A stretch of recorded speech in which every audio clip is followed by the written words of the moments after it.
Would you go more, one last question. Would you go more into more details with the metabolic pathways?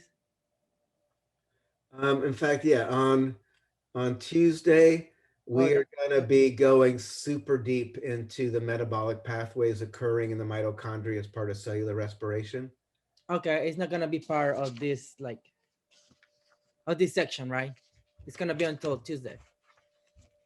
Yeah, no, no, we're doing the lab now. We're talking about the osmometer. Okay. Yeah, we're talking, we're shifting gears. So shifting gears. Okay. So let's talk about the osmometer lab. Um,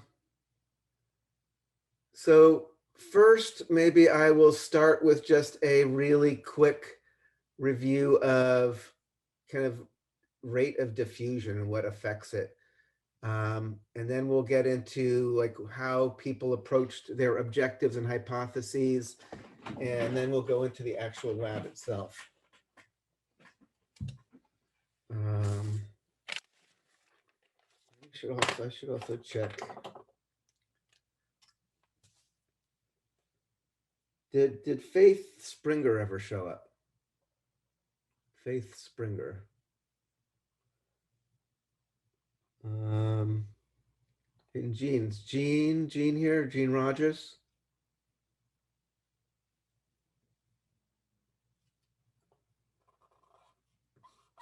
Okay. Um, all right, so we are going to talk about diffusion, rate of diffusion.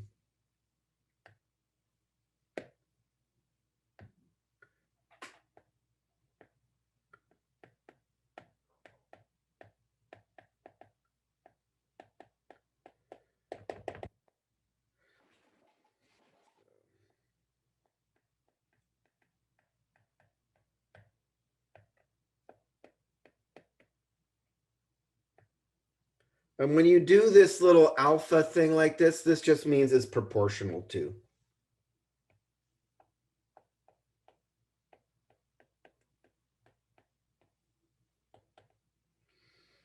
right? Um, Rather than doing some exact equal sign, this is just meaning we're saying in general, what is going to affect diffusion rate.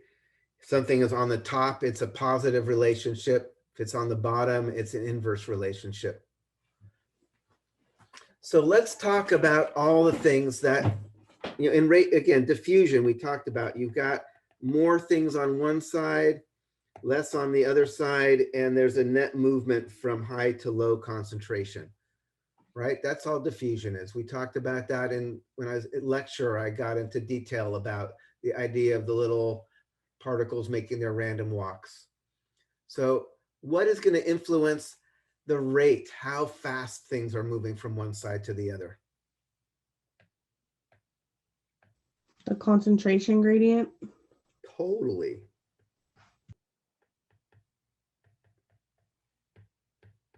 In fact, that's at the core of our osmometer lab.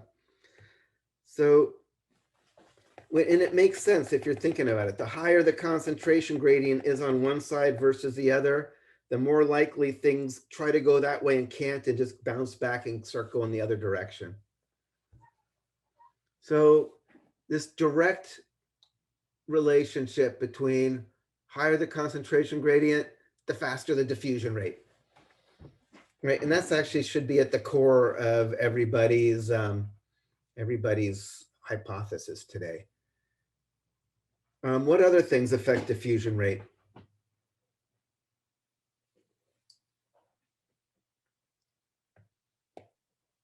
Here's some, Temperature. yeah, totally temperature.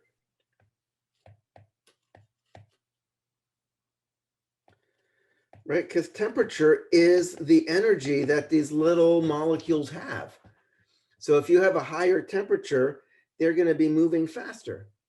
That's just by definition of what temperature is the kind of energy these little dudes have, including their translational energy moving from one side to the other. So the higher the temperature, the faster the diffusion rate. So again, and it's on the top because it's a positive direct correlation.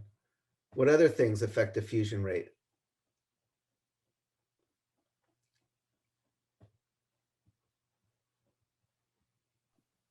Pressure.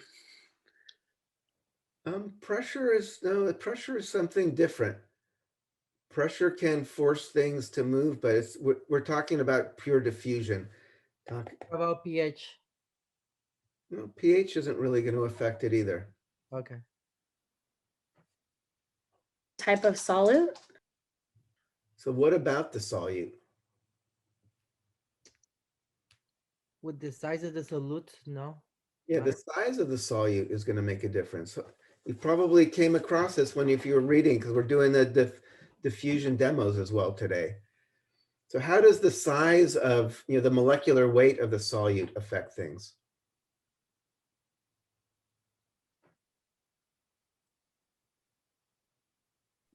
Smaller molecules will probably diffuse, or probably, yeah, diffuse quicker.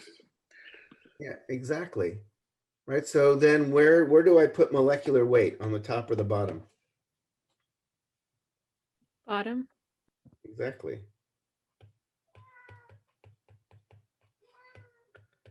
Right. As molecular weight goes up, the rate is going to go down. Ways to think. In fact, it's going to make more sense if I.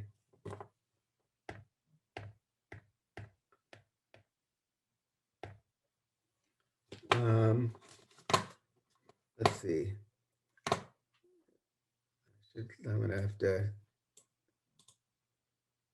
turn off my background again to show you something.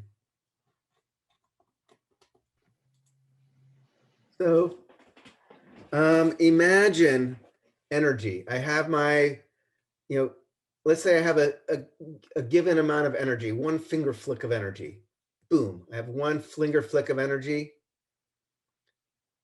If I have that much energy, and let's say I deliver it to something, pretty big. Here's like the Choco Cat tape dispenser.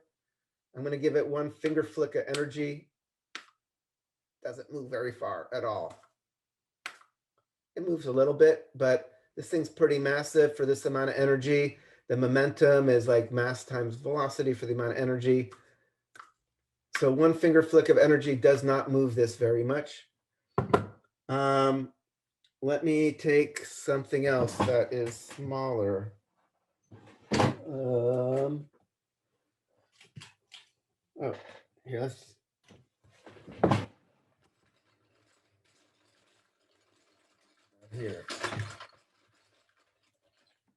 Here's a crayon. Here's my crayon. I'm going to give this one finger flick of energy. Whoa, it just flew across the room. I don't know if, could you see that? Do you get that idea? Like something that has less mass, that same amount of energy gives it way more velocity. Something that has a lot more mass, that same amount of energy has a lot less velocity. So if we kind of go back into our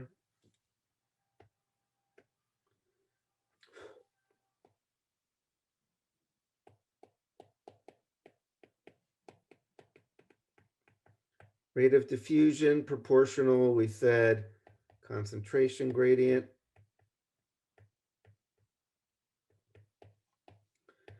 Temperature, molecular weight is on the bottom here.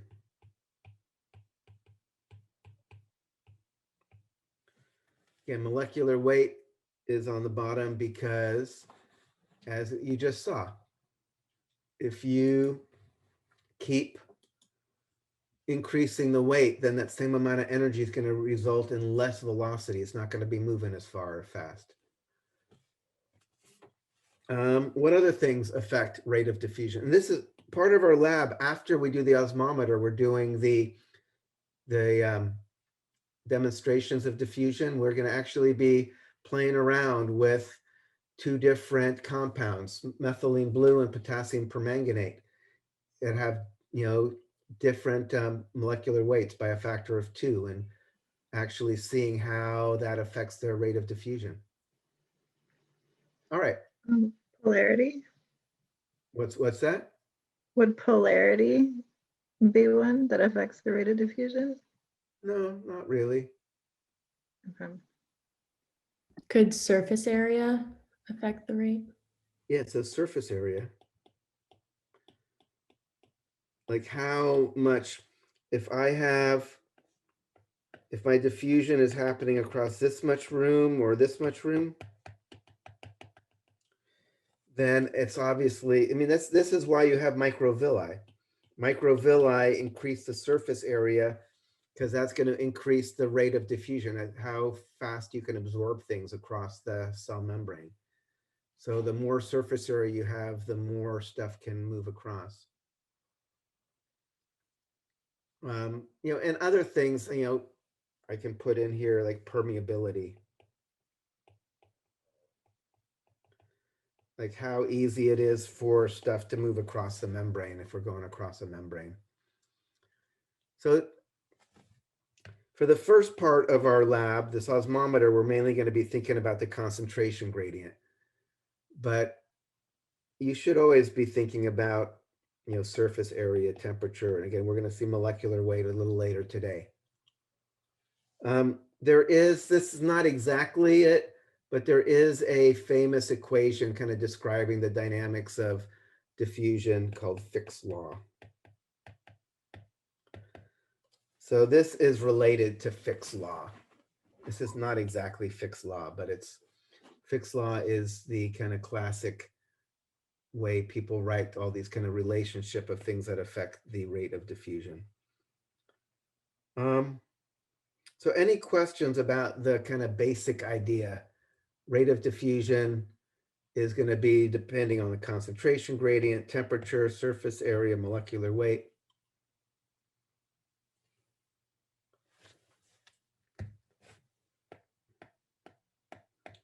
So then osmosis. What is osmosis?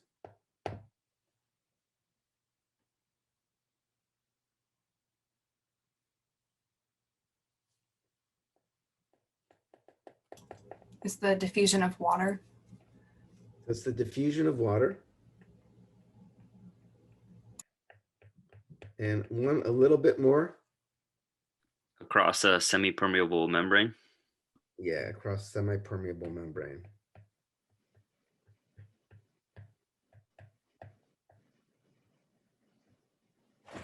So diffusion of water across a semi-permeable membrane, right? You need to have that semi-permeable membrane there because otherwise, remember I said it's the osmolarity difference. We have some osmolarity 1 on this side, some osmolarity 2 on the other side. Actually, that's confusing because it looks like osmolarity is 2.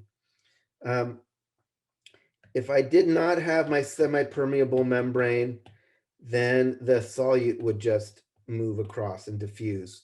But in osmosis, we're assuming that the solute is trapped on one side or the other, and therefore the water is going to move based on its concentration gradient.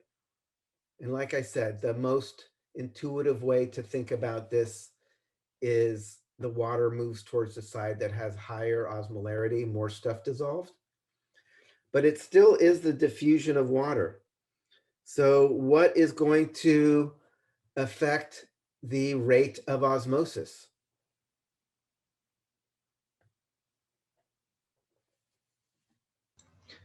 Concentration of the solute?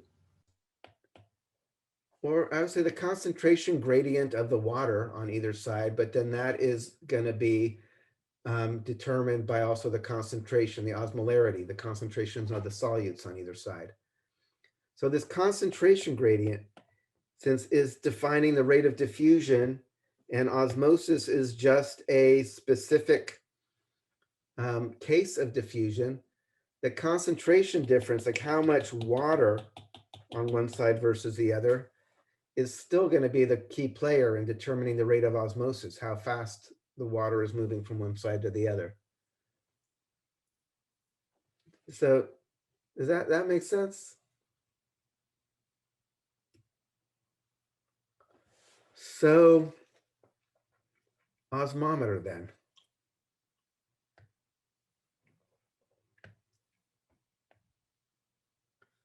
basically a plastic tube now. Got this little bell. There's a semi-permeable membrane here. So this is dialysis membrane.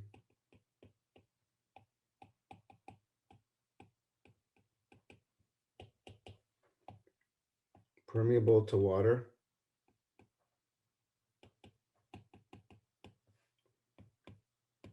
Not permeable to sucrose.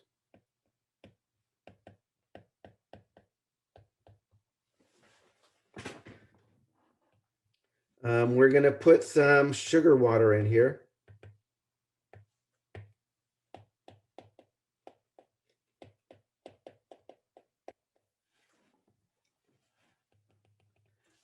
In all the cases, we put food coloring in so you can see it better, but you just don't worry about the food coloring playing into any of the mechanics of it.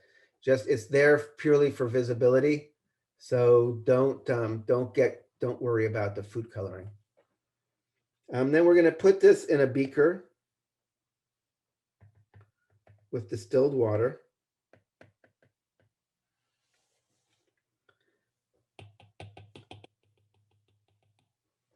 So what is going to happen? We have sugar dissolved in the water that's sitting inside the bell, distilled water here right on the other side of our membrane. What's going to happen as soon as we let this thing start to go? The water is going to go towards the sucrose solution through the semi-permeable membrane. Exactly. This is what osmosis is all about. The water, what is the osmolarity out here? It's 0 osmolar. There's nothing dissolved. In here, it's lots of sugar dissolved. So the water is going to move in. As the water moves in, it's going to start going up the tube.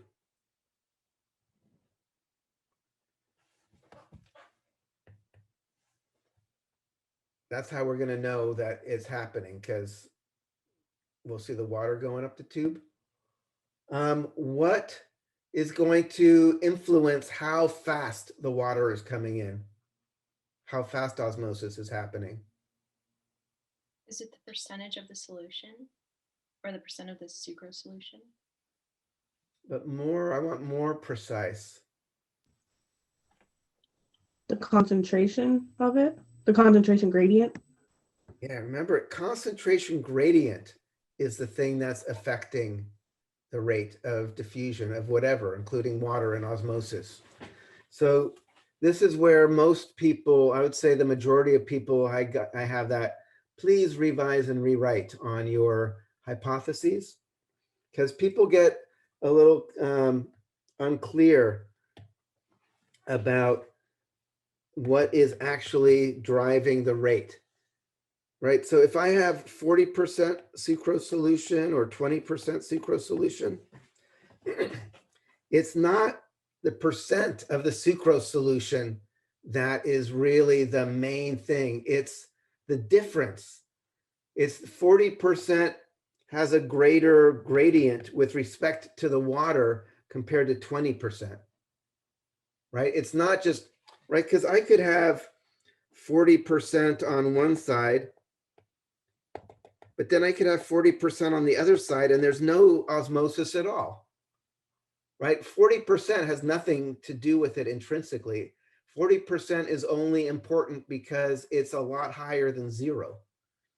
And it's important because 40% compared to 0 is much a larger difference than 20% compared to 0. So in your hypothesis, it's all about concentration gradient. The higher the concentration gradient, the faster the diffusion of water in this case. But 40% sucrose solution in there means there's a larger gradient compared to water, because 40 compared to 0 compared to the 20% compared to 0. So is that clear? I tried my best to kind of write it in people's responses and stuff, but I figure I can say it also here. Okay. The water, so let's say we have the solution 40% in here. Water comes in, water starts moving up. Again, I'm drawing it red because it's got red food coloring in it. It makes it easy to see. Will the water just keep going in forever? We'll just keep going on and on and on and on. No, Why? because it's facilitated diffusion. No, Is so that right? no. But what is facilitated diffusion? Is it because it wants to get to the same concentration between the membrane for water? Okay, so I want to just double check, circle back just because this has come up a few times today. Facilitated diffusion is by definition diffusion that is using carriers across a membrane. There's no carriers or anything here. The idea of facilitated diffusion doesn't make any sense in this context. So again, you really want to get that definition solid so it doesn't kind of trip you up as we continue on. I think water will continue moving in and eventually will burst, right? So not necessarily. So if one person was saying water is going to come in and try to reach some equal, right? You could say the more the water comes in, the more it's diluting the sucrose. So as the water keeps coming in, it's actually the gradient is going to be getting lower, right? So from the moment the water starts coming in, the gradient's going down, so the rate is going to start dropping. Will we ever equalize the concentration on the inside and the outside?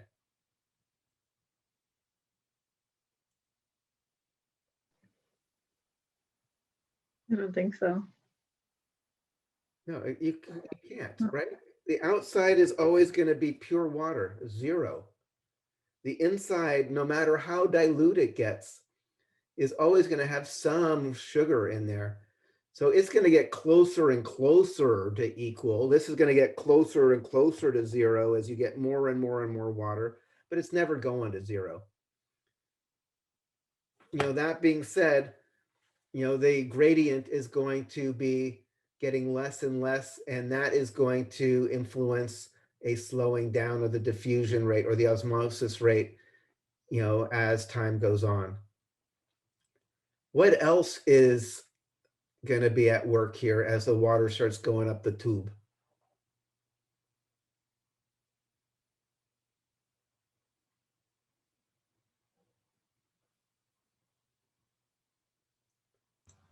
Gravity? Yeah, totally, gravity. So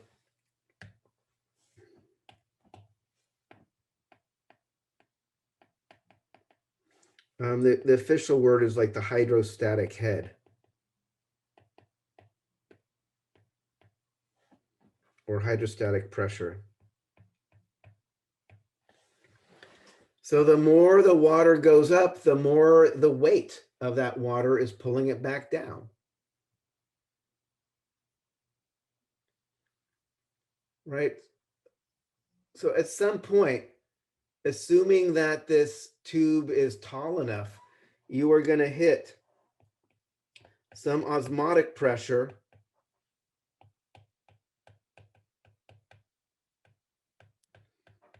the drive of the water in by osmosis that is going to be exactly balanced by the gravitational, the hydrostatic pressure pushing back down. And at that point, the water is going to stop rising because you'll be balanced. The same amount of pressure pushing up due to osmosis is pushing back down due to gravity. Does that make sense? In fact, I should mention this word osmotic pressure, kind of by definition, is how hard, what pressure would you have to push back at the osmosis to exactly balance it and keep it in equilibrium. So we have the osmotic pressure going up, the gravity going down. So theoretically,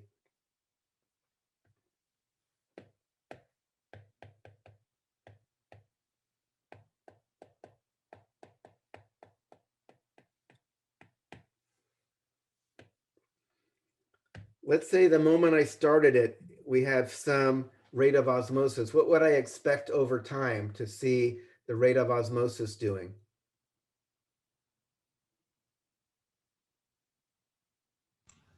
Gradually decreasing.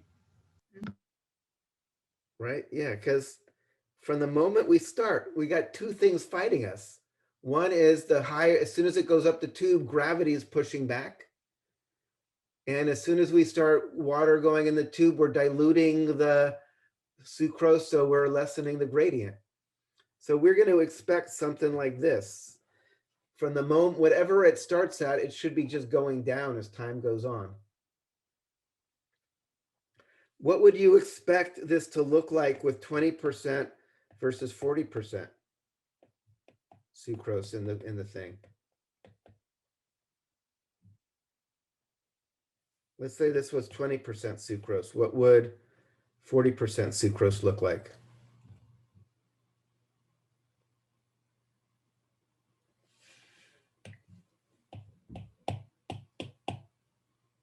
Would it be a much shorter time length? So a little bit more of a decline? Not necessarily. Think about this. What about just the initial rate that stuff is crossing the membrane? It's going to be higher. It's going to have to be higher, right? By this, we've just been talking about 40% compared to the distilled water, much higher concentration gradient, which means we're going to have a much higher rate of osmosis. And then it's also going to have a similar thing going down, but everything's probably going to be on steroids compared to the 20% versus distilled water across the membrane. So I want you to kind of just get all of these concepts and kind of try to keep them straight as we're looking at this. Because again, the point about doing this lab is to try to get you thinking more intuitively about osmosis and all that. Since osmosis, like I said, is, there's a reason you spent a bunch of time in Bio 110 looking at osmosis, and we're going on osmosis, and we're going to have yet another lab on Tuesday all about osmosis. Because osmosis is so at the core of so much.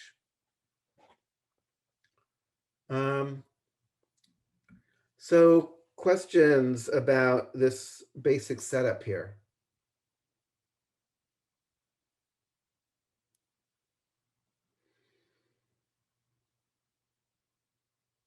All right, and normally the way we would do this if we were in lab, we would have like half of you do setups with 40% inside, half of you do setups with 20% inside, and then we'd average your results across the groups, and we could just compare and see what happens.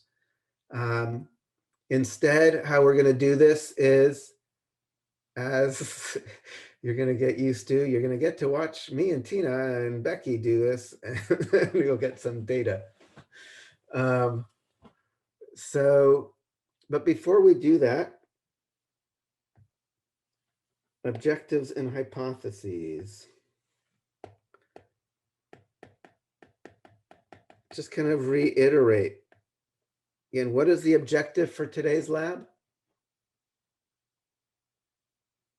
If there is a correlation between the differing solution or solute concentration gradients and the rates of osmosis? Exactly. So we have our independent variable, which is the concentration gradient. The dependent variable, which is the rate of osmosis. Which we are going to measure indirectly as the rate of, the height going up the tube. And again, the question, some people still are writing objectives that aren't questions. Please write your objective as a question. Like, what is the relationship of the IV and the DV? Hypothesis. And what would be a reasonable hypothesis for our lab?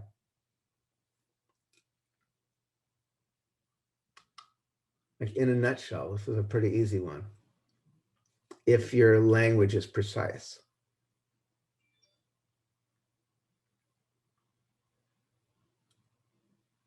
The rate of diffusion would be faster with the 40% solution. But again, you need to have the Y. And remember, it always has to include the variables.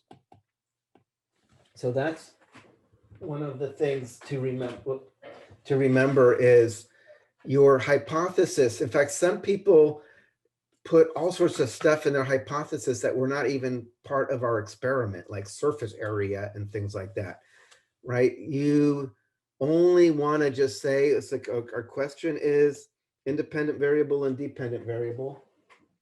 And then your hypothesis should be, I think the relationship between rate of osmosis and, this is this because of such and such.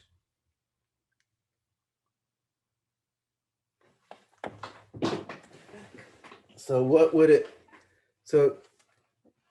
be our answer then?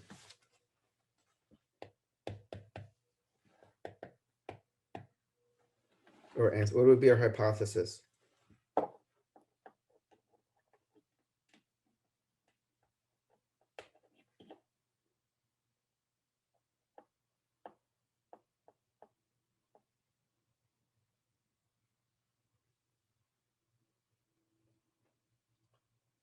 So would it be the rate of osmosis would be faster or higher because of the concentration gradient?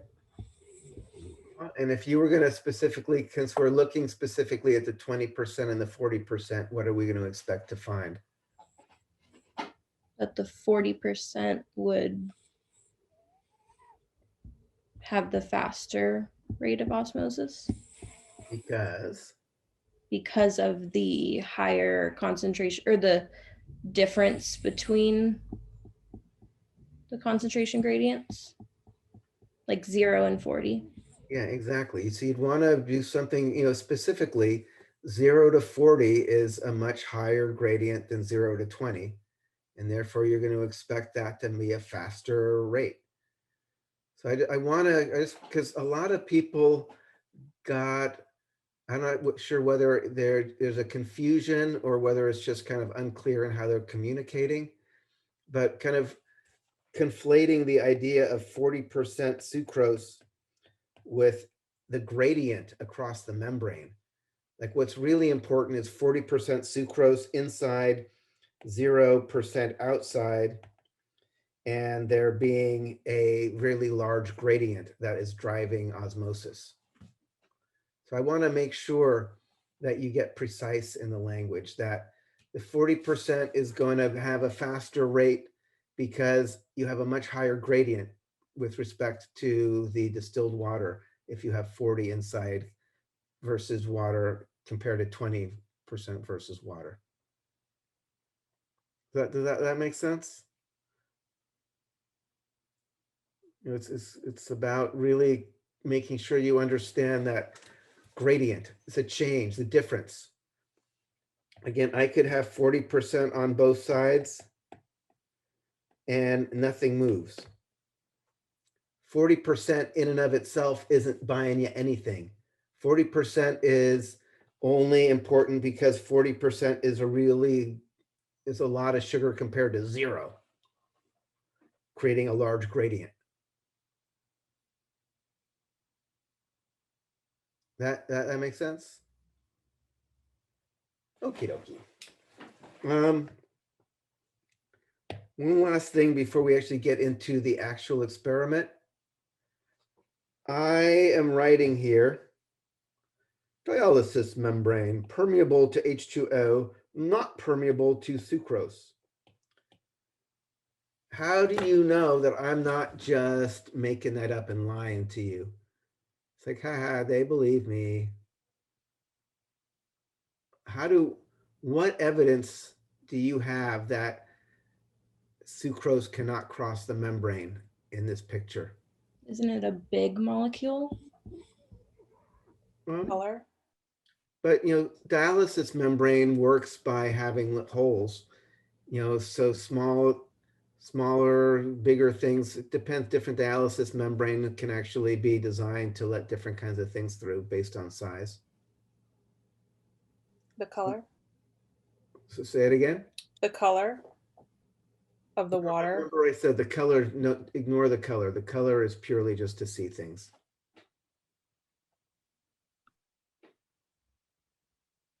There's something much more deep going on here that makes you know. So let's do the thought experiment. Let's assume sucrose could penetrate. What would happen? Assume that this dialysis membrane is just like a window. It's like it's not even there because sucrose can cross it. What's going to happen? It would dissolve. Well, wouldn't no water move up the osmometer? Why is that? Because the sucrose would just move across the gradient into the beaker instead of water moving up into the osmometer. Yeah, exactly. So did everybody hear Haley there? Right? Assuming that sucrose, you know, if we have a lot of sucrose inside here, what does it want to do? If it's like distilled water out here and super sugar inside here, which way does the sugar want to go? Doesn't it want to go out because it's lower concentration outside of the membrane? Exactly. Diffusion, it wants to go high to low. Normally it can't in my initial picture because dialysis membrane blocks it. But if the dialysis membrane is not blocking it, then good God, it's going to just go out and equalize with all the other water, right?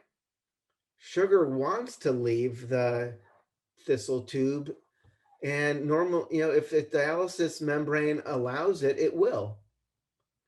And then once we equalize the amount of sucrose inside and outside, there's you know, there's no diffusion, I mean, there's no osmotic gradient anymore, right?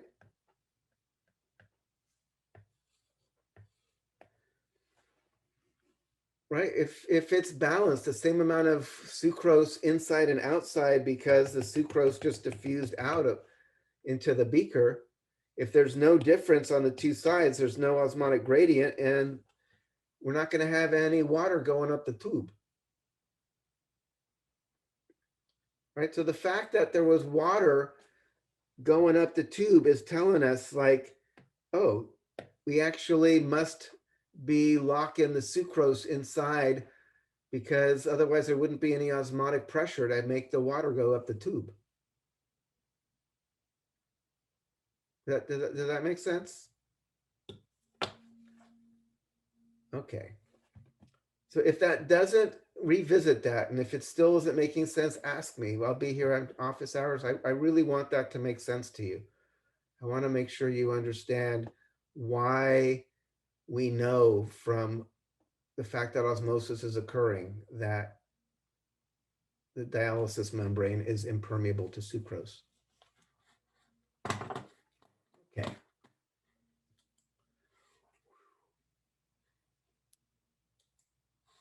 We are now, I think, finally ready to start the lab.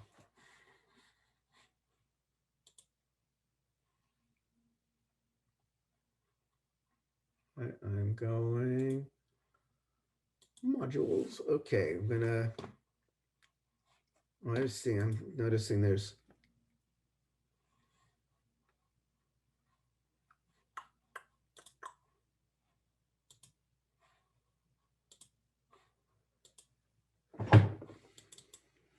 okay. Welcome back to the modules.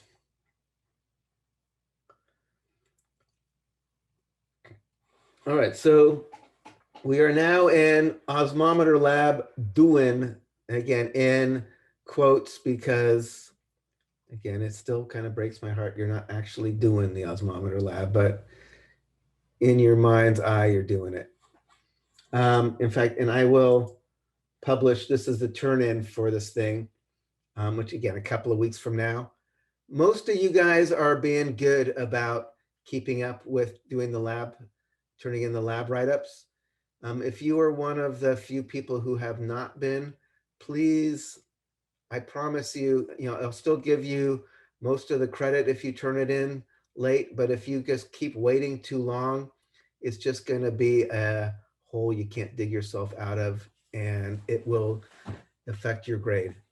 So if you are one of the ones who is having trouble keeping up, we need to look into that.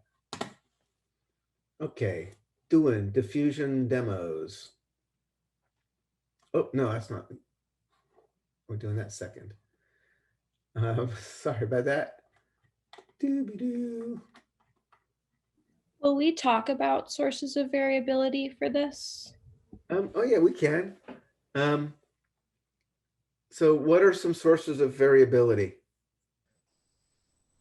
Would it be what we were saying earlier, like temperature, permeability? Yeah, so things like that, temperature. If you were doing this experiment at different temperatures, even, then you couldn't really trust, are the changes in rate due to the concentration gradients, or is the temperature making a big difference? That actually can make a big difference. Surface area, actually, like making sure that all of our setups have the exact same size membrane that the fluid is crossing. Other things that are, actually really important, that actually very realistic things that have affected our experiment is contamination in the solutions. Particularly in a lab full of students like this, you often get people sticking their pipette in the wrong jar and cross-contaminating things, and things are no longer what you thought they were. So that's this big source of variability, is just making sure that the solutions are not contaminated. Other things are just measuring. It can be tricky to measure things. It can also be, in this particular thing, making sure that the membrane is sealed tightly, especially as the pressure builds up. This is usually a good teaching moment, because pretty much every class, at least one of the groups, we have to throw away their data because the system is leaking, because they did their best to seal everything, and yet we still have sugar water leaking out around the edges of the membrane and into the beaker. So just the mechanics of the setup are a source of variability, making sure there's no leakage and that the only water or the only movement is water going across the membrane. So things like that. There's lots of little deals like that you can think about. All right, here we are doing the osmometer lab.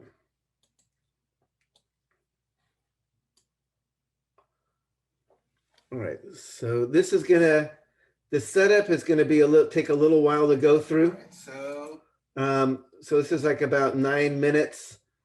Because I really do want you to see how it's set up and how we actually get this data, because it helps you in your discussion too. So you can talk about, sources of variability or this or that. And it helps you interpret the data that you're seeing in the spreadsheets, so you know where we got it. Then there's another few minutes as we kind of just describe comparing the two conditions.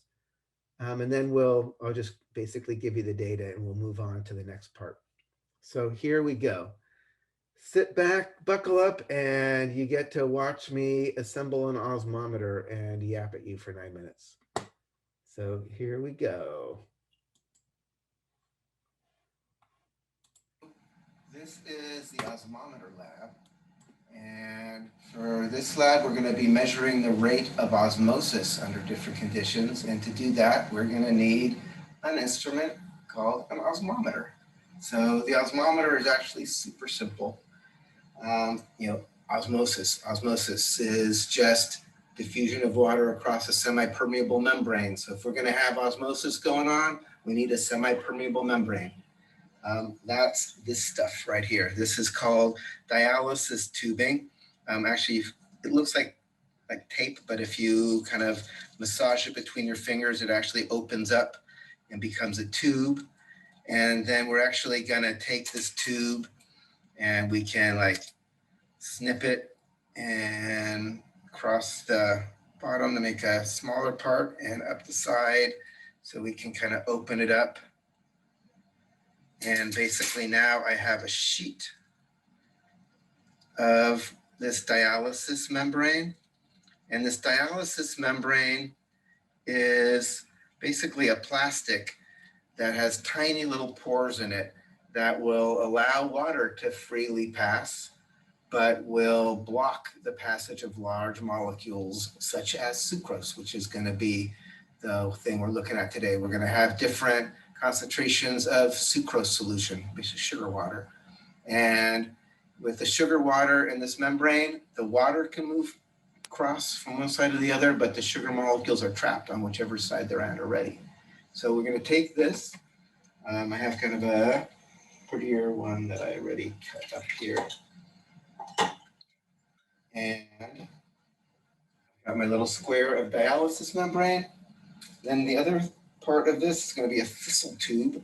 Thistle, I'm not sure why it's called a thistle tube. I guess it looks like a thistle. It's basically a tube with this little funnel on top. And we're going to actually use it upside down. And we're going to take this dialysis membrane, put it here. We're going to then be able to have one solution inside the tube on one side of this membrane. And then we're going to actually take this whole thing and put it in a beaker of water. So we're going to have distilled water on the outside of the membrane. We're going to actually have our sugar water inside this little funnel on the, you're just reiterating the sugar water. Just think of it as 20% and 40% sugar water. Don't worry about the color. The color is literally just to make it easier to see and to distinguish between the two, but it doesn't play a role into anything that we are worrying about. So it really is, it's irrelevant. It's irrelevant in terms of the osmolarity or osmosis or moving it across the membrane or anything. Inside part of the membrane, which is going to create a situation for osmosis. We're going to have a gradient, an osmotic gradient, right? We're going to have concentration of sucrose on one side, a different concentration, in fact, zero concentration, distilled water, zero concentration. And that's going to drive osmosis, movement of water across the membrane from the beaker into this little thistle tube, which is going to start going up and up and up. So we're going to be able to actually monitor the progression of the osmosis by seeing how far up the tube this sugar water goes as more and more water comes in to add into that. So I'm going to put this thing together. I again take my tube. I need to really seal this dialysis membrane really tight because I want to make sure any water that comes in is going across here and nothing leaks out. I'm going to pull it really tight like a drum head. Boom, boom, boom, boom, boom. And I'm going to use not one, but a few rubber bands. As this experiment proceeds, the pressures actually get pretty intense. So any weakness is going to end up with having water and stuff leak and sugar leak out where it shouldn't. So I am basically right now pulling this membrane really tight, making sure that it's right up against the lip, making sure that there's no leakage points. I'm going to take another rubber band. And I'm going to put it around, oops, again. I can't overemphasize how easy it is to have this experiment fail if you do not really seal this really well. So there's two. I think this is probably enough. You could even do a third if you want. Now I need to put my sugar solution in here. And yeah, that's easy. You can just do with the pipette. Our old friend, the pipette. Here, the volume actually, this is more just an instrument to get it into the little hole here. You can suck it up. As you put the tip of the pipette in here, you don't want to push it all the way down because you're going to basically create a vacuum and you're actually going to not be able to have the sugar water go in because the air is going to block it. So I'm going to start filling this thing. Whoops. Do. And do. If I take them one more time. Should probably stop singing. All right, so this is filled up, and I should mention that color is purely just for visibility. You know, it doesn't affect osmolarity or the concentrations. It's purely just for color. The red and the blue, don't think of them as, you know, players in, you know, what is the osmotic rate going to be. It's just so you can see things. Then what we need to do is put the tube into this funnel. We want to make sure, again, the sealing, making sure there's no leaks is really important. So for this, I actually have Teflon tape, which is it's used for plumbing. If you haven't seen it before, it's incredibly useful for lots of household tasks, but it's really useful for osmometers. You basically wrap it around a bit, and you kind of pull and it rips off. You know, make sure you haven't like blocked the hole. And this is going to create this really nice tight seal when I kind of jam it in here. So again, in this case, we have 40% inside distilled water in our beaker. So, you know, again, our independent variable here, what's changing? We've got, in this case, the thing that's driving osmosis is this diffusion, I mean, the concentration gradient, the concentration difference across the two sides of the membrane. Here it's 40% in the funnel, 0, because it's distilled water in the beaker. The other group where they fill with this 20% solution, they have a different concentration gradient across the membrane. And we'll see how having a different concentration gradient across the membrane affects the rate of osmosis. Now I'm sticking this in here, and that's what I want to see. So at time equals 0, you can see the water is at this level up the tube. And because that's basically my time equals 0, I want to basically tape this onto the ruler such that any amount of water that crosses the membrane and enters into the thistle tube, which is going to drive the movement of the water up the tube, will be super easy to measure because it's 0 right now. And as it goes up the tube, I can just see directly off of here. In fact, I probably want to push it over a little bit because then it's even easier to see because it's against the millimeters. So that's going to make it really easy to, again, in rate, as Tina was saying earlier, rate is going to be the distance divided by the time. So for any 10-minute segment, you can measure a rate for actually that particular 10-minute segment. You can say, so in that 10 minutes, how far did it move? And divide that by 10 minutes, and it can give you millimeters per minute. So while you guys go and go take a little break, I'm going to now set up the osmometer with the 20%. Okay.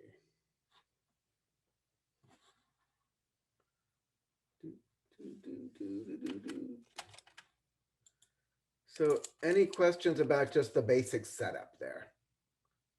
It's pretty straightforward.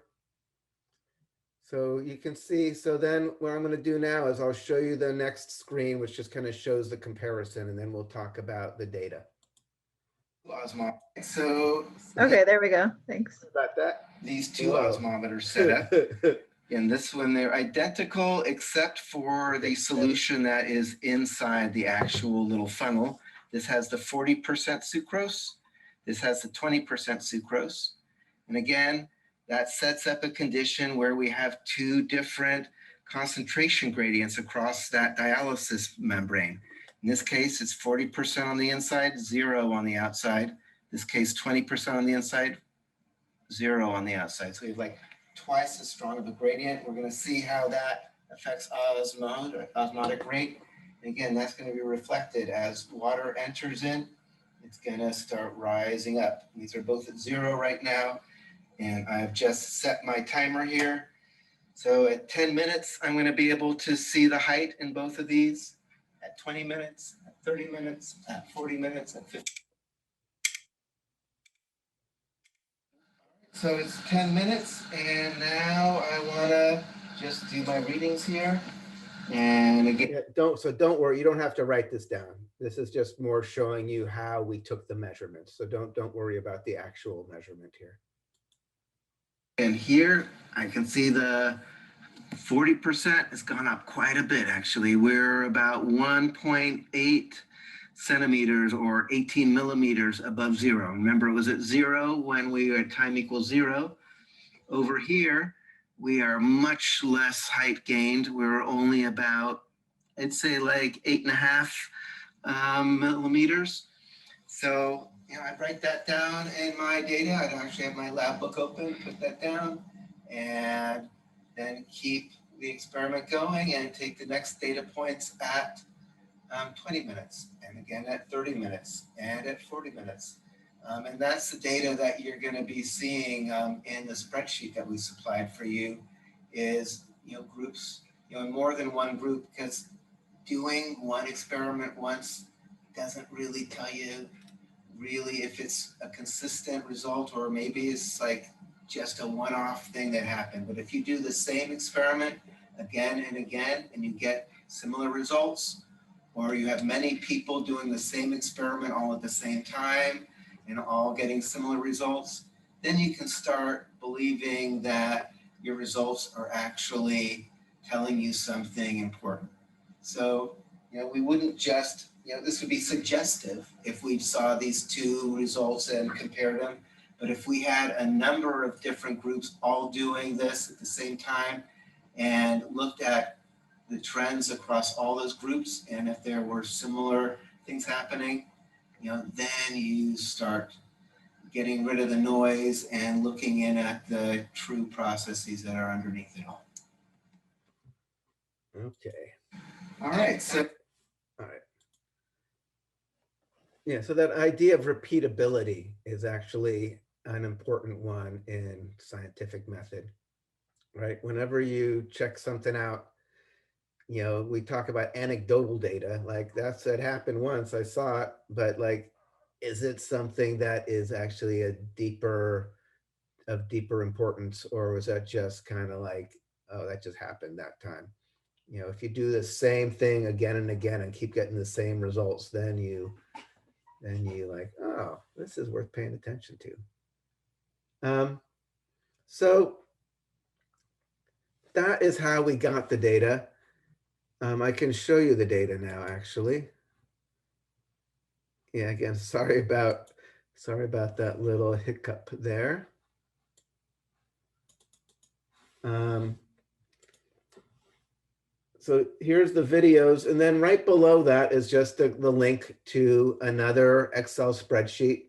You know, this class, you know, you're going to be getting more and more familiar with Excel, both through the graphing and through just using these.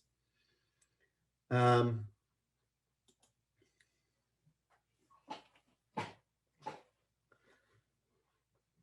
again, this is set up. So you have, there's 3 groups for each of the 2 conditions. These were their measurements of the height at 10, 20, 30, 40 minutes. I have the average height is just the average of the 3 groups for any time point. The average rate, this is just how much was the difference in the last 10 minutes minus, you know, divided by 10. Like, so if I click here, and again, I go and I look up in my formula bar, which now you are more, enable editing. Now you know about the formula bar, right? So this is actually E5 minus E4. It was, what was the height at 10 minutes minus the height at 1 minute, at 0 minutes, divided by 10 minutes. That's millimeters per minute for that last 10 minute You know, and if I go to, oh, you goofy thing. If I go here, it's just, what was the difference between that 10 minutes divided by 10? So that's the millimeters per minute for that 10-minute block, right? So that's when it says average rate, millimeters per minute, it's just for that last 10 minutes, what was the average rate for that 10-minute block? You know, and I actually wrote it once and I clicked and I dragged and it redid the equation for me, just like we did the BMI. So just kind of showing you, Excel is really nice for doing this kind of work. You know, so just eyeballing this, and actually just eyeball it, just when you saw when I was just doing it for the video, in 10 minutes, we had the 20% went up only half as far as the 40%, right? So that wasn't that shocking. So in all of these graphs that I give you, or all of these Excel spreadsheets, usually the first tab is just going to be the raw data. But then I have almost always made some relevant graphs that you can then use to print out as part of your write-up. So rather than you have to make the graphs yourself, like if you go to this tab that says height graph and click on it, it's like, oh my God, look at that, all nice and beautiful. Height in millimeters versus time in minutes, 40% versus a 20%. And you know, it's kind of what you expect. At any point in time, the water has gone further up on the, has gone further up in the tube if we're in the 40% versus the 20%. If I want to think about the rate, you know, it's a little weirder. It's kind of what we knew that the 40% was going to start out faster than the 20%. And for both of them, we just said it should be decreasing. This one, it has this weird little bump here. You know, what does that mean? It's hard to know. This is why we think about sources of variability. This could have been a measurement error. You know, this doesn't make sense theoretically, like why you should have this should just be decreasing moment to moment. You know, so you know, in your write-up, you can say like, you know, while like the 20% did have like this weird anomalous reading there, in the big picture, this is supporting your hypothesis. Like by, you know, you can see in general, the rate of osmosis for the 40% was, you know, consistently greater than the rates for the 20% versus water. So here's your data for that. That makes, it's just kind of, is that clear? Okay.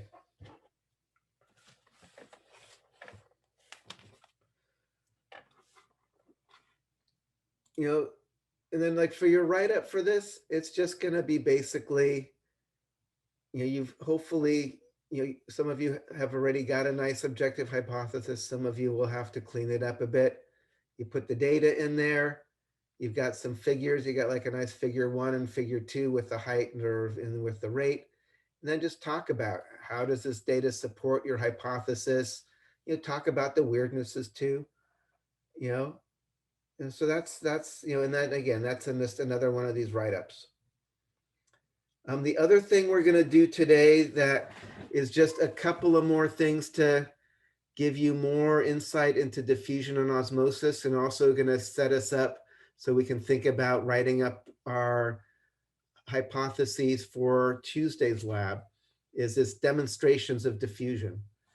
So I'm going to actually, let's take a little break. Let's take a 10-minute break or 13-minute break. I'll make it easier. It is 11:37. So let's come back at 11:45 and we're going to finish up. Let's give you a little break here.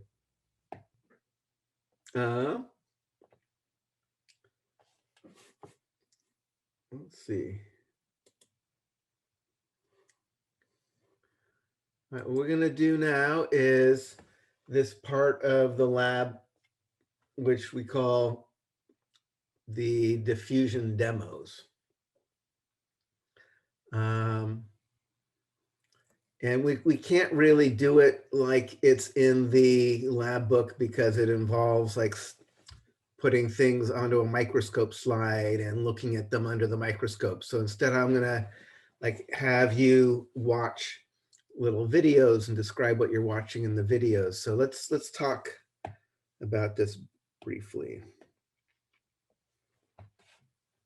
So the first part is about Brownian motion.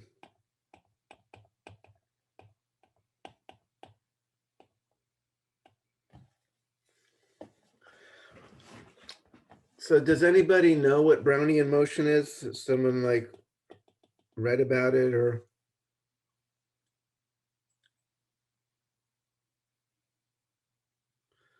Okay, so my question for all of you then. So I've been talking about, in diffusion, you've got like all these little molecules with this energy and they're moving along and doing their random walks. Can you actually see these little molecules moving? Even if you had like the most powerful microscope, can you actually see the atoms and molecules doing their thing? So I saw Grace shake her head. It's like, no, not with any kind of microscopy that we have that's normal. So the idea then is, I'm telling you this story that you're never going to be able to actually see with your own eyes, right? I am telling you with great confidence, oh, and then these little molecules are zinging around, and that's what their temperature is, and you believe me. But there is indirect evidence that you can look at that gives you a sense that this actually is believable. And one of the things that people noticed a long time ago, and I remember being a little kid looking under a microscope and checking this out myself and thinking, whoa, that's kind of cool, is this thing called Brownian motion. So Brownian motion, if you have a microscope slide and you have a drop of water,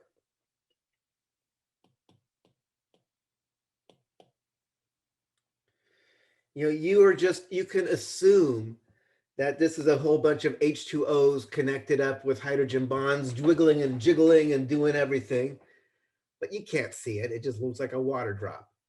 And no matter how strong of a microscope magnification you use and look at that water, you're gonna see nothing. It's gonna just look like water. So, but from what I've told you, that there are little water molecules that are zipping like crazy, but you just can't see them. They're just all wiggling and jiggling and pulling and breaking hydrogen bonds, rehydrogen bonding. So what you can do is you can put some tiny little thing on the top or in the water that's super duper light. Kind of like remember when I was flicking like the little crayon versus flicking. So this is still big enough that it's visible, but it's very light in terms of the things that we normally work with. So for instance, this could be like, I'm going to say, for instance, for example, a pollen grain. This is how I did it when the first time I was looking at this was using pollen grains. So you put some pollen grains on the water and you look at them and they're not just floating there. They are jiggling and wiggling. And, it's basically, think about if you had somebody standing in the room and there were people that kept shooting them with like tiny little BBs that kept bouncing off him. And the BBs were so small, you didn't even see that he was getting shot, but you just saw him kind of just jiggling back and forth as it gets hit from side to side. That's kind of what's happening here. It's like whack, whack, whack, whack. So the pollen grains are getting buffeted by all of the water molecules that are in motion, and therefore they get all jiggly and wiggly. So you don't actually see molecular motion directly, but indirectly you have evidence that all is not quiet and placid in that drop of water. So does that make sense? So for part one, where it says describe what you see, like with the Carmen dye and under the microscope, you're not going to use Carmen dye. Instead, what you're going to do is, I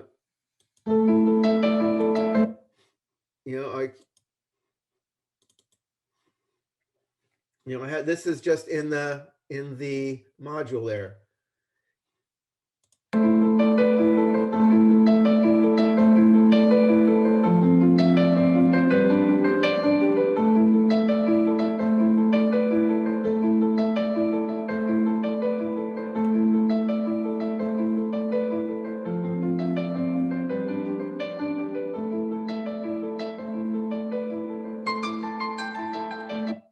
All right, it's got a cool little song. You can play it again and again and groove out to it. The basic idea is those pollen grains, they almost look like they're alive, like they're little like creatures jiggling, and they're just a little, I mean, I should take it, they are alive. Pollen grains are actually male gametophytes from a plant, but they're non-motile. They don't move. They're just sitting there passively, and all that wiggling and jiggling, that's the Brownian motion. That is the result of the active water molecules buffeting them. So in your lab notebook, describe what you see in that video, which I just showed you. Again, you can just access it just by clicking on it again. So in your lab notebook, you're not going to use Carmen dye, but you will look at this video from Koshu Endo. Professor, your volume got really low for some reason. Oh, interesting. Hold on. Your microphone sounds a little muffled. Huh. Is it still muffled? Yeah. It's a little better. I think if you can like sit closer to the screen, that would help. Yeah, I don't know why it messed up. Your audio settings. Here, I'm turning up the volume. Is it getting better? Oh yeah, that's better. Yeah, something got weird on it. Okay. All right, here we go. Yeah, thank you for letting me know. Yeah, so in your lab notebook, you're not going to describe the Carmen dye. You're going to describe Koshu Endo's beautifully soundtracked dancing pollen grains. There is a question, what would happen if you put the slide on a heater, if you warmed it up? You should answer that. What would happen if we heated up those pollen grains there? Heated up that whole slide, I should say, not just the pollen grains. Would everything just move faster? Yeah, exactly. Remember, because what is actually causing that dance is the energy of the water molecules bouncing around. And like I said, by definition, temperature is a measure of that energy. So the higher the temperature, the more energy those water molecules have to whack into those pollen grains. So again, I want you to think about diffusion as something that kind of just arises naturally out of that just, endemic energy that all of the little molecules have all around us. Are we describing that video for part of the diffusion lab? It's doing the diffusion. It's the diffusion demos. It's like it's not the osmometer lab. It says, I think it's called diffusion demo lab. I mean, So are we doing a pre-lab for this one as well? just like a objective and hypothesis for this one, or is it just? Wait, no, this is one we're doing right now. This was like in your schedule as something to be doing that we're doing right now, and it doesn't have a star after it, right? So here, can I just remind you how this whole thing goes here? Yeah, I was just a little confused because I couldn't tell, since they were right next to each other, if it was still a part of the same thing or not. Right, so osmometer, which is highlighted here, that's the one that you had the pre-lab for, in which we did, which is kind of covered. But then diffusion demos is also here, but it's not highlighted because you should have read it so you know what we're doing, but we don't actually have a pre-lab that you have to have for it because it's just basically looking at stuff. There's no hypothesis.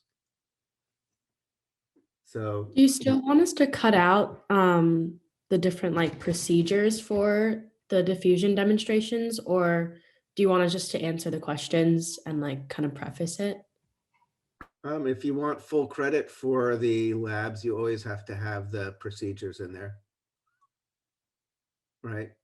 Because there's still like a process and where you're getting the data from and what it's from. Right. So even if it's not a hypothesis driven lab, there's still like stuff you're doing to get your data that's relevant to interpreting the data. And Great, thank you. Yeah, I was just wondering that because the procedure is not the right thing that we're doing. It's just the video. So should we still just describe the video and then answer those questions? right. So I'd say for that part one, say, because we didn't have the dye, we just, I'm describing the pollen grains from the video. And then the part two, we're going to actually show you right now. We actually have that all videoed for you. Courtesy Tina. So let us go and do that. Yeah,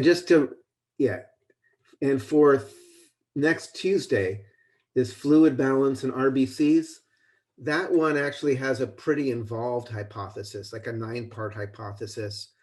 So we're going to spend another 15 minutes talking about, diffusion demos, but then we are going to go and we are going to be talking about getting your hypotheses, objective and hypotheses together for next week's lab. So over the next half hour, we're going to finish up diffusion demos, but then go deeper into this idea of osmosis across blood cells and how to think about your hypothesis for next week's lab. And hold on, let me.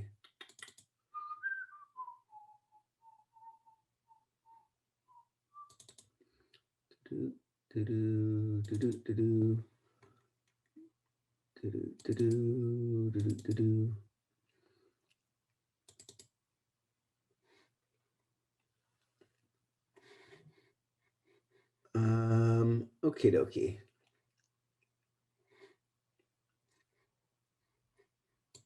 Let me close this. All right, so I'm going to go back into sharing my.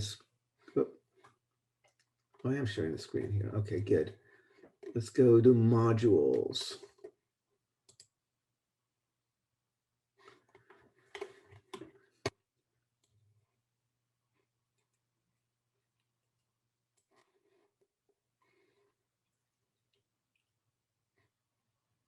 So doing the diffusion demos, and I'm going to put, the write-up for the diffusion demos is pretty simple, but you still should write it up.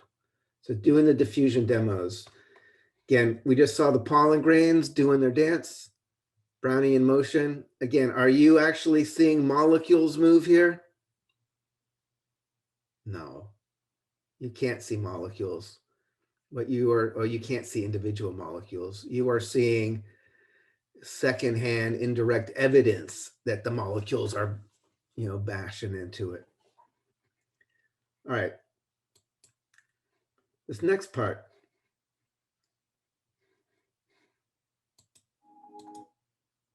So this is going to be where we are looking at, I was mentioning at the beginning of this of the day, and again, hopefully you've looked at this as well.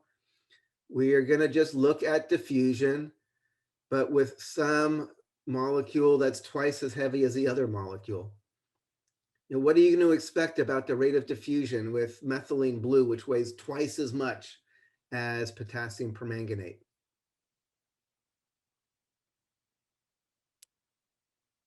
That the rate of diffusion for the methylene blue is slower. Exactly. Remember, it was an inverse thing. It was that molecular weight was on the bottom of that proportion.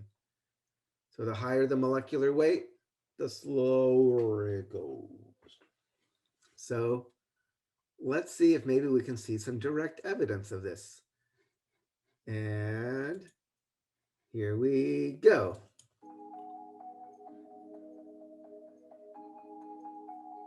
All right, so here we're going to do the lab that is a demonstration of diffusion, and the experiment I'm setting up here is the one where we're going to put some of these dyes, methylene blue and potassium permanganate, into these wells of these agar plates. So the idea here is that the molecular size is much larger of the methylene blue than the potassium permanganate. And so we want to see how that will affect the diffusion and diffusion rate in this agar plate. So I'm going to fill up the well with each of these dyes, and then every half hour we're going to come back and measure how far it has diffused through the agar. Make sure, and you might have to come back and just make sure that it's topped off. So if it goes too low, you might want to add a few more drops. And we're also going to do our potassium permanganate.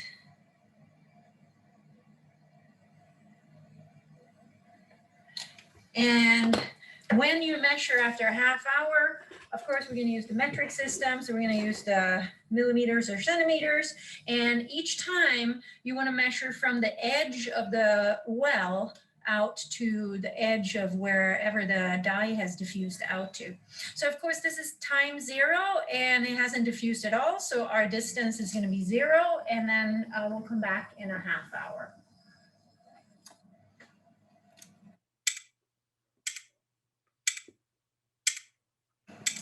Okay, so I'm back here at our diffusion experiment, and it's been a half hour, so it's time for us to measure how far the dyes have diffused away from the well edge. And so if I start here with the potassium permanganate, I will use the metric side of this ruler, and we're going to measure it in millimeters. And again, you have a data sheet where you have these numbers. So just watch this right now. Line the 0 mark with the edge, and then I'm going to read the very edge here. It looks like 4 millimeters in 30 minutes or 4 millimeters in a half an hour. And then when we go over and look at the methylene blue, we can see that it looks like it's diffused about 2 millimeters out in a half hour, or 2 millimeters in 30 minutes. But your lab manual is asking you to calculate the rate. And so when you have a rate, you want to divide the distance with time. And so you have a half hour here, but you're going to actually report it as millimeters per hour. Just like if you're driving down the freeway, you're going to be talking about your speed, which is a rate. It's how far you drove over some time. And so it doesn't matter if you're driving 2 hours or just 20 minutes, you're still going to report the rate as per hour. And so that's what you're going to do here too. Even though you just waited 30 minutes, we're going to report it as how many millimeters per hour did it diffuse in the first half hour. And then we're going to wait another half hour, and we're going to come back and take a look at how far did the dyes diffuse in the next half hour, and you're going to figure out the rate for that second half hour and see if the rate actually increased, decreased, or stayed the same. All right.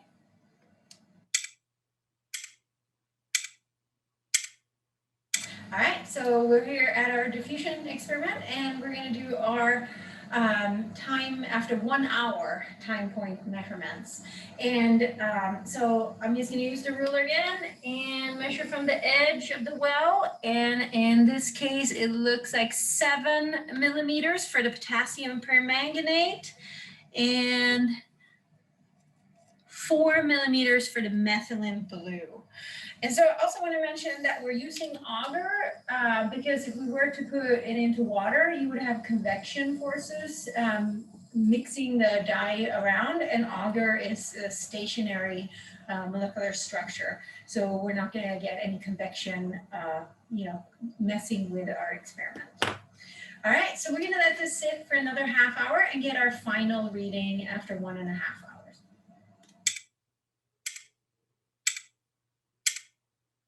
I'm back here for our last diffusion measurement. And so when we take a look at the potassium permanganate, it looks like only 7.5. And for our methylene blue, 4.5. So definitely looks like the rate of diffusion is slowing down, but it's for you to calculate exactly what that rate is. All right. I'm trying to... 4 millimeters. So kind of going back to what Tina was talking about, convection. I think it's worth thinking about this for a moment, because people get convection and diffusion kind of mixed up. As you can see here, is diffusion very efficient over far long distances? Like this is over an hour in and this thing has gone like a couple of millimeters. Is this a good way to get some molecule from one place to another quickly? No. No, not at all. In fact, if you just let this, we've done this experiment and forgot to throw them out and looked at the plates the next day, and it still hasn't reached the edges of the Petri dish. So a thing to remember here is diffusion is pretty fast over very small distances, like a fraction of a millimeter. Like the first millimeter goes pretty fast, but after that, it goes slower and slower and slower. Like when you, I don't know if it's even PC anymore, but the image that's always in my mind is like kind of the little old lady who puts on way too much perfume, walks into the room, and you're like, oh my God, she's wearing a lot of perfume. How do you know that she's wearing perfume as she walks in? Is it diffusion that is getting those perfume molecules to your nose?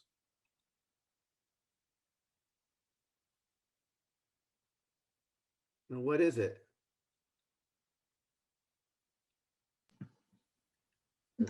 Like the movement of the air particles? Exactly. It's the movement of the air. It's the convection currents. It's the air currents. Like if you think about, if you just drag off a cigarette and blow the smoke into the air, it does all these crazy cool, swoops and swirls. There's all sorts of currents in the air. And that's what's carrying the perfume to you. It's kind of riding a air wave. It's not diffusion. Diffusion is really slow. This is the reason why we have to have a cardiovascular system. Cardiovascular system works, diffusion is okay. It gets the oxygen from the alveoli into the red blood cell. It's literally across 2 squamous cells. It's really short distance. And now that the oxygen has diffused into the cell, then it's convection. It's whoosh, going through the bloodstream, go through the big flow, gets to wherever you want to deliver the oxygen. And then you get into the capillary. And again, now you've just got a little fraction of a millimeter for the actual diffusion to happen from the blood cell into the tissue cells. So, diffusion will be how a neuron releases neurotransmitter to reach the next receptors on after the synapse. But that's because the synapse is literally 40 billionths of a meter across. So if you have to think about distances of 40 nanometers, diffusion happens pretty quick. But if you start getting beyond like a millimeter, it's actually pretty freaking slow. I think somebody did a calculation. If you waited purely for diffusion, if you had a cell that was like 10 cent, like, you know, it's like, I think 10 centimeters big, it would take like a month or so before oxygen would finally diffuse all the way into the center just by pure diffusion. So, you know, that's why we have a bloodstream. We have to be able to use convection, use flow to move the far distances, and then rely on diffusion for just like the last little bit to go, you know, transfer the oxygen into the cell. So, okay. You know, it says here, note that the recorded data for this part is contained as a tab in the spreadsheet available in the previous osmometer section. So if I go to the previous, you remember doing the osmometer lab? Here's the data from the osmometer lab.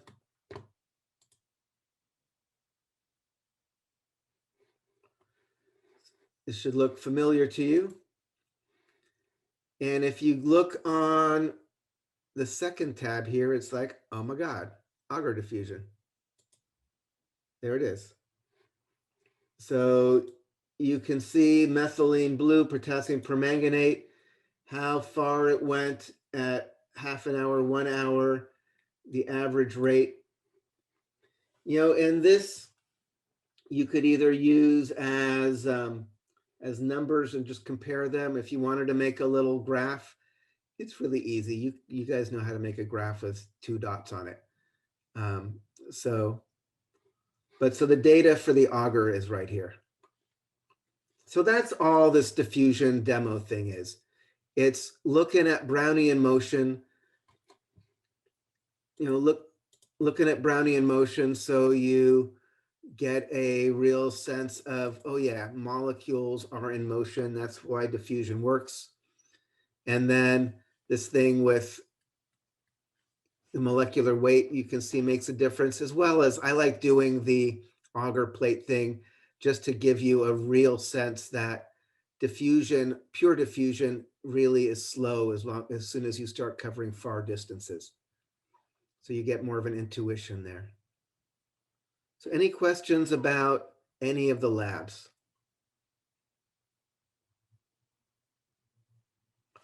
Okay. So what we're going to do now to finish up here.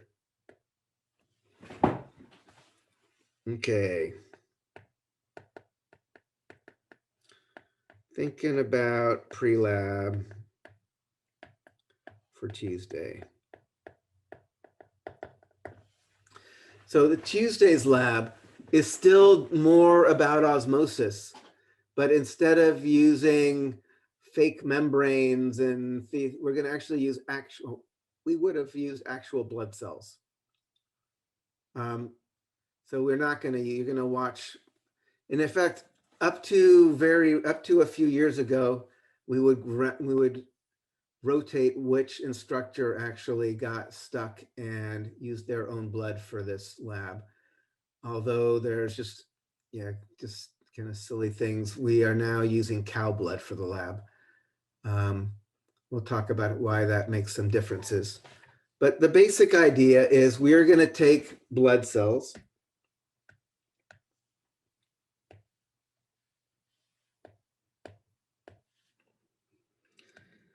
So before we go any farther, if I have a red blood cell and I'm thinking about osmolarity, what is the osmolarity of the inside of a red blood cell without, I don't have to tell you, you know. 300 milliosmolar. Exactly. It's got to be. It's physiological fluid. So it's going to just be 0.3 osmolar in here. So this is going to be a starting point of everything we are doing when you're trying to think about your hypotheses in this lab. You've always got a red blood cell that's 0.3 osmolar inside, and you're going to have to decide what's going to happen to this as you put it into different solutions. And osmolarity is going to affect osmosis. So you have to be able to compare the osmolarities, and red blood cell is always this. If I put the red blood cell in some solution, let's say my solution is 0.3 osmolar as well. If the osmolarity of the solution is the exact same as my cell, I say this is isoosmotic. Iso means the same osmotic. This is an isoosmotic solution because the solution has the same osmolarity as my cell.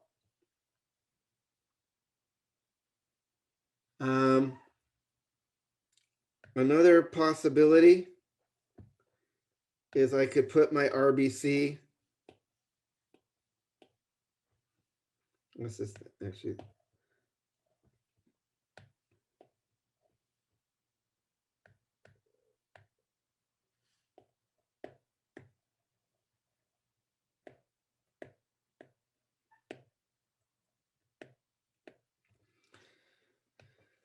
Let's say I put it in distilled water.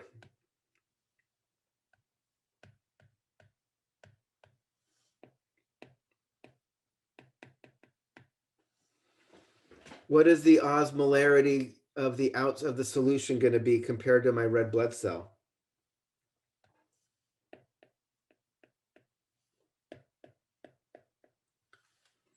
Zero or lower. It's going to be lower, right? 0 is less than 0.3. So we're going to call this a hypoosmotic solution.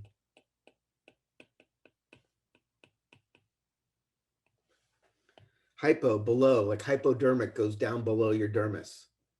Hypothermic, I'm cold, my temperature is going down. Hypoosmotic, below, is less, the solution is less than inside the cell in terms of osmolarity. What if I put it in, I don't know, let's say it's 0.6 osmolar. What would I call this? Hyper osmotic. Hyperosmotic. So hyperosmotic solution, hyperactive, you're really active. Hyperthermia, you're overheating. So people get a little confused about some of this terminology. If I'm saying hypoosmotic solution, isoosmotic solution, hyperosmotic solution, I'm just comparing the numbers. I'm comparing what is the number of my osmolarity of my solution compared to 0.3, basically. If the osmolarity is less than 0.3, it's hypoosmotic. If it is 0.3, it's isoosmotic. Hyperosmotic if it's greater than 0.3. So in terms of terminology, hyperosmotic, isoosmotic, hypoosmotic. Now I'm going to draw a line to kind of separate things. Now we're going to talk about tonicity.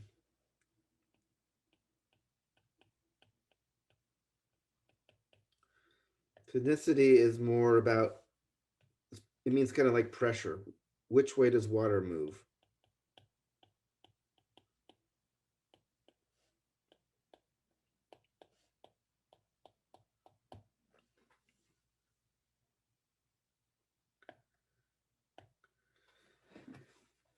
So this can be a little trickier. So we're going to start with the condition that we've been talking about already, like in our osmometer lab.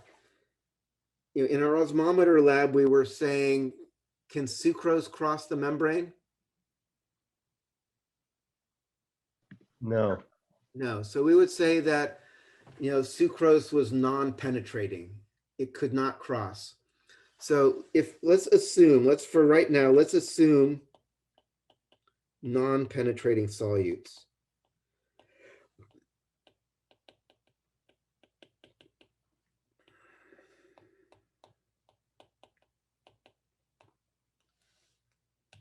So I'm going to assume that whatever is inside or outside the cell that is creating these osmolarities is trapped inside or outside the cell, that no solute is moving, that the only thing that's going to move is water. All right. And we'll see another case that's not going to be true. So if non-penetrating solutes, if I am in a hypoosmotic solution, what is going to happen? Which way is the water going to move? In. It's going to move in. So this is what we call hypoosmotic.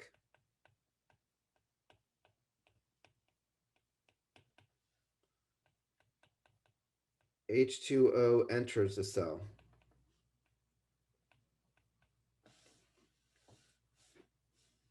Let me try to write this better.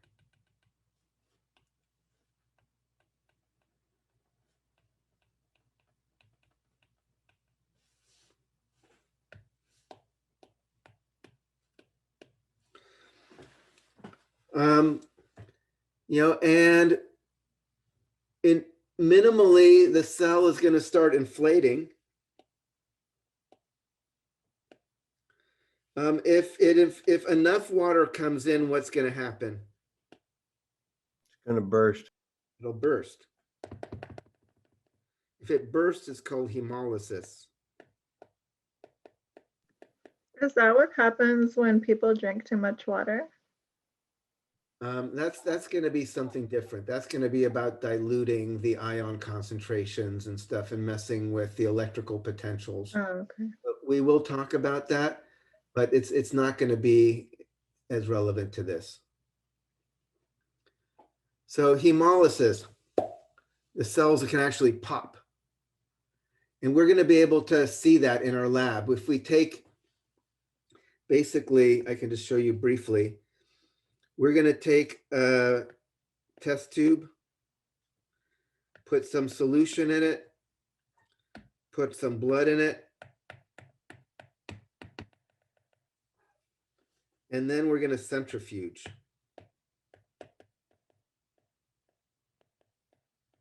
You spin it really fast, basically increase gravity. If you, assuming the cells are okay, the cells don't explode, what's going to happen if you just centrifuge a thing with blood cells floating around? It will separate, the plasma will separate.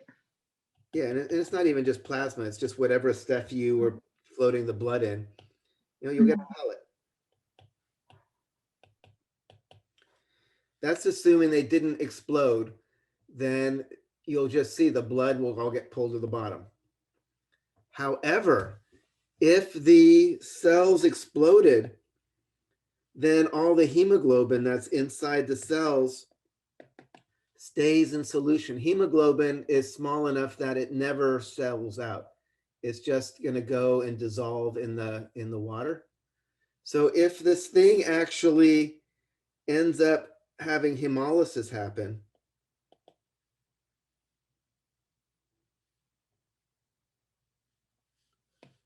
everything stays red.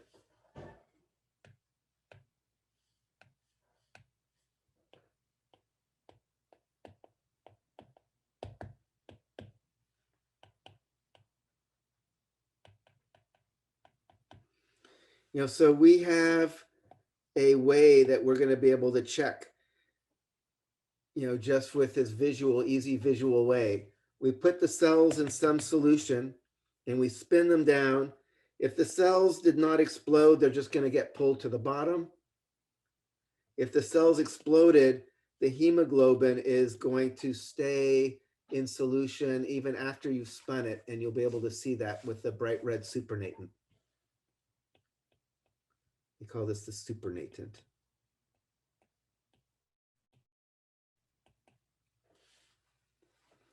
So like in your hypotheses, you're going to have to predict whether or not you're going to see hemolysis or not, because that's the thing that we can actually see. We can see if the cells hemolyze. If the cells shrivel up, We actually can kind of see that because you can actually see like the pellet is actually a little smaller even, right? If imagine you have a bunch of, I always talk about, like, imagine I had 1, 2, 3, 4, 5, 6, 1, 2, 3, 4, 5, 6, 7. I have 8 grapes and I dry them out. I have 8 raisins. I can kind of tell there's a difference there, even though there's still 8 little X grapes in here, they take up less space.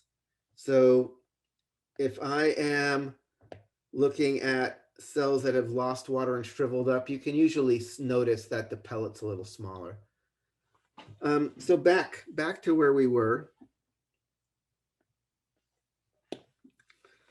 So hypoosmotic, water enters the cell. If enough water enters, it pops, you get hemolysis.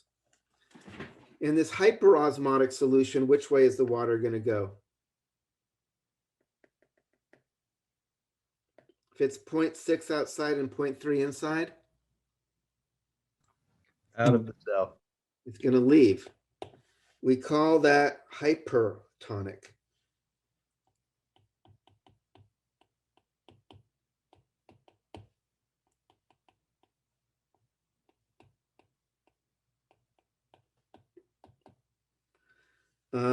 And the cell tends to get kind of shriveled up. That shriveling.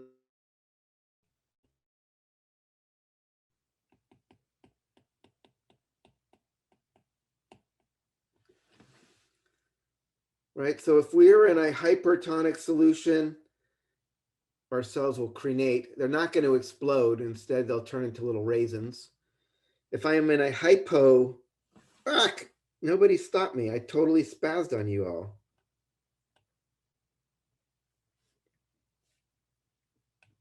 Here, hypotonic. Hypotonic is where the water enters the cell. Hypertonic is where the water leaves the cell. And if we're in a balance, then it's called isotonic. No net movement of water.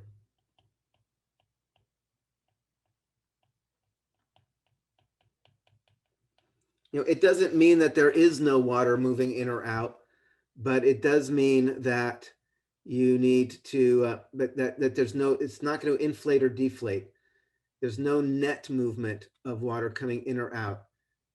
Every water that comes in, there's one that comes out. Anyone that comes out, one comes in.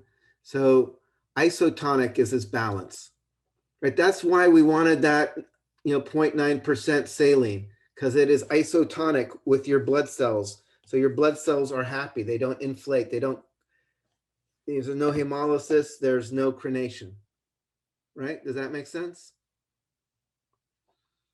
All right, so there's one last little piece I need to add in here, and then I will give you, okay. However, if a solute is penetrating, if a solute is penetrating, you can get a weird thing happen. So I will just show you. Let's say I have 0.3 molar urea. And I've mentioned before, urea is a penetrating solute. So this can penetrate membrane. And I'm going to put my red blood cell here, which starts at 0.3 osmolar.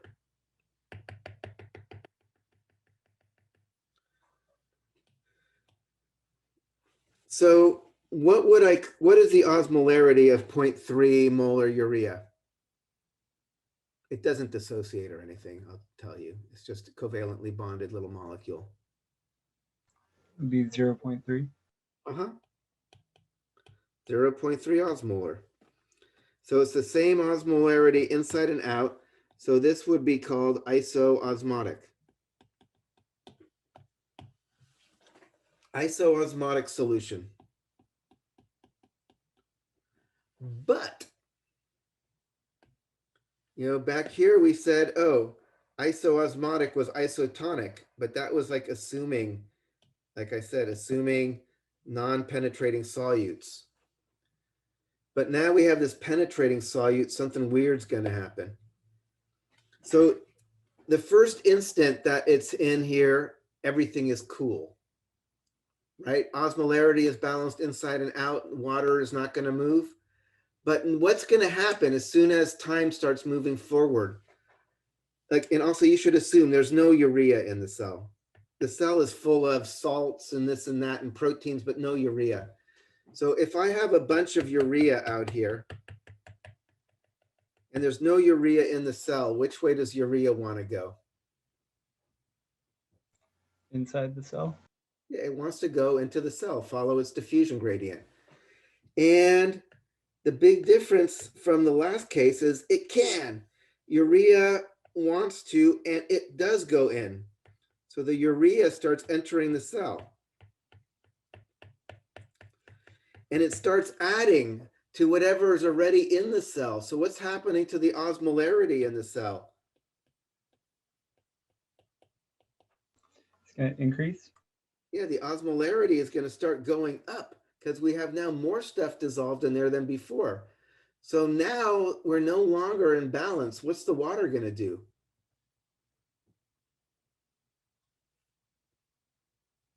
Leave the cell? If we have high osmolarity in the cell compared to the outside, what does the water do? It's going to go into the cell. Yeah, H2O is going to follow. Right? Remember we were saying it's important that to think about, you know, in osmosis, for me, the most intuitive way is the salt kind of draws in the water, right? So if the water follows the solute, so what's going to start happening to the cell? It's going to burst. Yeah, so this is going to be hypotonic. Even though it's isoosmotic. So this is important. You have to know if a solute is penetrating or not to understand what's going to happen in an isoosmotic solution. An isoosmotic solution might be isotonic if it's non-penetrating or hypotonic if it's penetrating. So that being said, we can now have all the pieces we need for your hypotheses. Or I should say objective and hypothesis.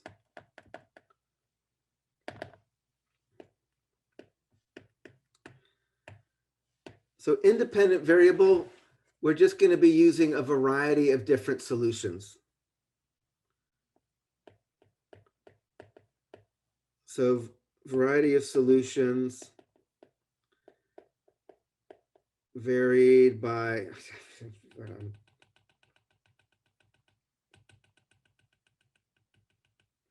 so we are going to vary concentration of the solution, and we're going to vary the type of solute in the solution.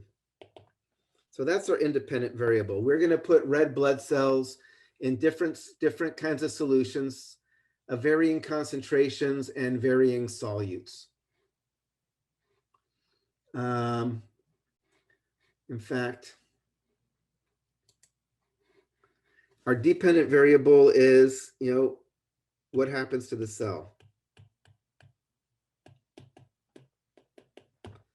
So you're gonna, you know, hemolysis, you know, happy, crenate. So this is the basic idea. We are going to take red blood cells and put them in different solutions and vary the concentration in the solute. Let me see if I can, I'm trying quickly to, oh, come on. I know we're running a little further. Oh, here we go. Oh, this is, you know, you'll see it. It's in your lab book. In your lab book, it has the it has what solution is what. And then what you're going to do, so for, no, actually, what time? Hold on, this is worth me doing real quick. So you are not confused. Hold on 1 second. So I apologize for the delay here. This. Okay, I'm going to share screen.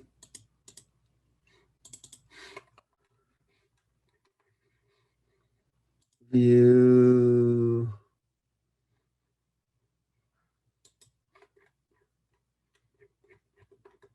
There it is. View.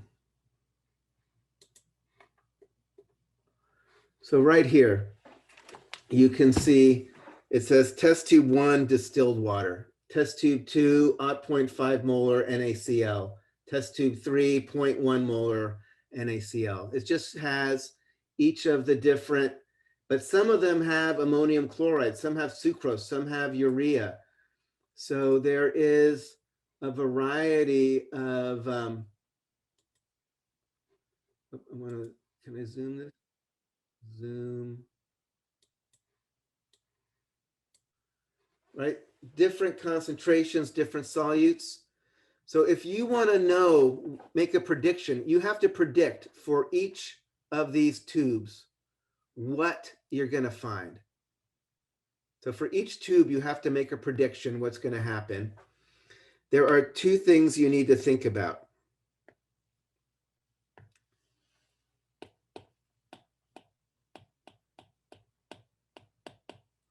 What are the two things that you need to think about to predict what's going to happen to the cell in that solution?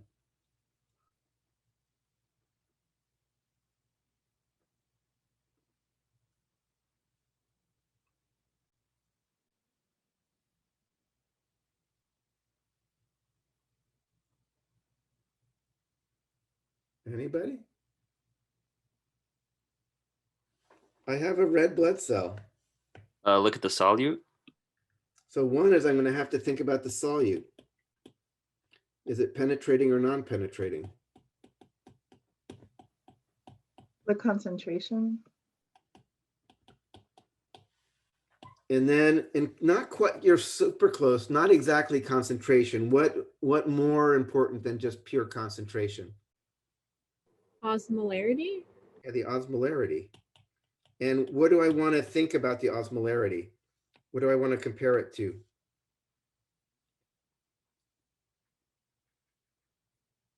The Osmolarity. in the solution. So say that again?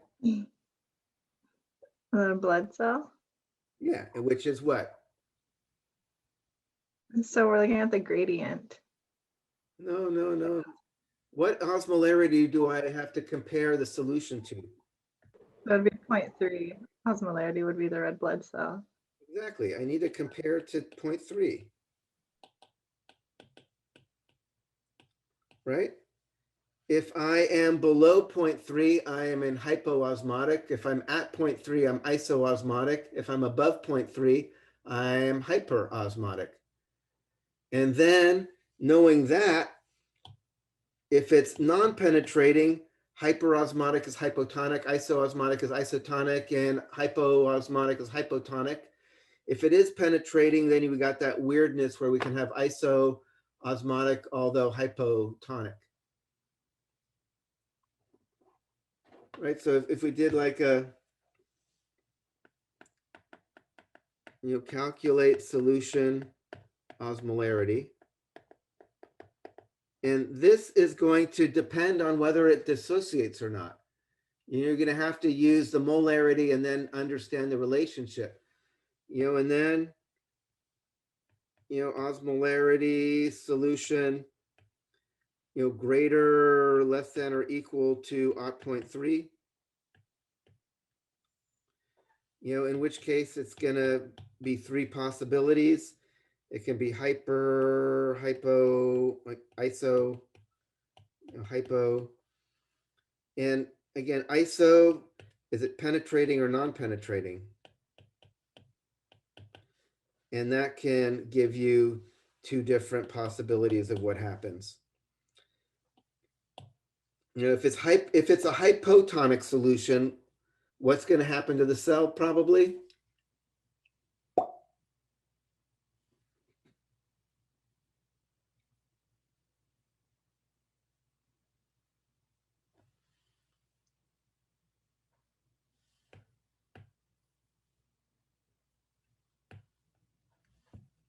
Oh, come on, guys. Hypotonic. Hypotonic solution is going to make what happen to the cell? Burst. Gonna burst. Hemolysis. Hemolysis. So here, if my solution osmolarity is less than 0.3, hypertonic, if my solution osmolarity is greater than 0.3, then it's probably going to crenate. If it equals 0.3, then it really depends on whether it's penetrating or non-penetrating solute to decide what's going to happen. You know, so for each of these 9 cases, it's relatively straightforward, but you need to spend a little bit of time to get your kind of head wrapped around it. So does that make sense? Okay, so I'll still be here, but otherwise I wish you all a happy weekend. Actually, and what is it? Yeah, I guess it's a good, like for physiology, since we are not quite in the cardiovascular system, but you can like draw hearts and things like that. I think it's like Valentine's Day this weekend. So. Thank you. Thank you. Have a good weekend. Thank you. All right, I apologize for going a little over here. Thank you.